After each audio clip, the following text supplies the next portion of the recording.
Video தொடர்ந்து பார்க்குறதுக்கு முன்னால் கீழே உள்ள சப்ஸ்கிரைப் பெல் பட்டனை கிளிக் பண்ணுங்கள். அப்போ தான் தொடர்ந்து வரும் செய்திகளை நீங்கள் பார்க்க முடியும். இந்தியாவில் இலவச யூபிஐ பேமெண்ட் சகாப்தமானது மெதுவாகத்தான் முடிவுக்கு வரும். ஆனால் நிச்சயமாக முடிவுக்கு வரும் என்று தெரியும்.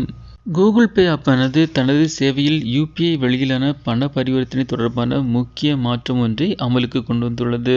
இனிமேல் கூகுள் பே ஆப்பில் கிரெடிட் மற்றும் டெபிட் கார்டு வழியிலான பில் பேமெண்ட்களுக்கு இனி கட்டணம் வசூலிக்கப்படும் என்று அறிவிக்கப்பட்டுள்ளது. அதாவது 2 நபர்களுக்கு இடையிலான யூபிஐ வழியிலான பண பரிவர்த்தனை அல்லது ஒரு கடைக்காரருக்கு நீங்கள் செய்யும் வழக்கமான யூபிஐ பேமெண்ட்கள் ஆனது தொடர்ந்து இலவசமாக இருக்கும். ஆனால் கூகுள் பே ஆப் வழியாக டெபிட் அல்லது கிரெடிட் கார்டுகளை பயன்படுத்தி பில் பேமெண்ட்களை செய்தால் கட்டணம் வசூலிக்கப்படும் என்று கூறப்படுகிறது.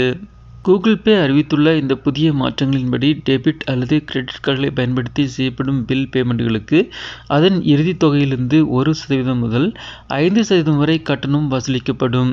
உதாரணத்திற்கு உங்களுடைய மின் கட்டணம் 1000 இருந்தால் அதில் 1% அதாவது ₹10 கட்டணமாக வசூலிக்கப்படும் என்றும் கூறப்படுகிறது. கூகுள் பே அறிவித்துள்ள இந்த புதிய மாற்றங்கள் முற்றிலும் புதியவை அல்ல. பேடிஎம் மற்றும் போன்பே போன்ற பிற யூபிஐ ஆப்களில் ஏற்கனவே இதுபோன்ற கட்டணங்கள் நடைமுறையில் உள்ளன. இவ்விரு ஆப்புகளுமே பேங்க் கார்டுகள் மூலம் செய்யப்படும் பில் பேமெண்ட்களுக்கு இதே போன்ற கட்டணங்களை வசூலிக்கின்றன.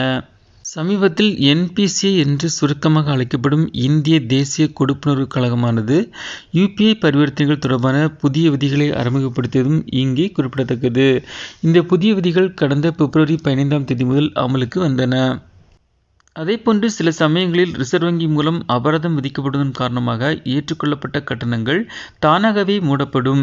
இந்த சிக்கல்களை சரி செய்ய என்பிசிஐ ஆனது இந்த செயல்முறையை மாற்றியுள்ளது. இந்த வீடியோ உங்களுக்கு பிடிச்சிருந்துச்சுன்னா லைக் பண்ணுங்க, சேனலை சப்ஸ்கிரைப் பண்ணுங்க. தேங்க்ஸ் ஃபார் வாட்சிங் ஆல் வியூவர்ஸ். தேங்க்யூ.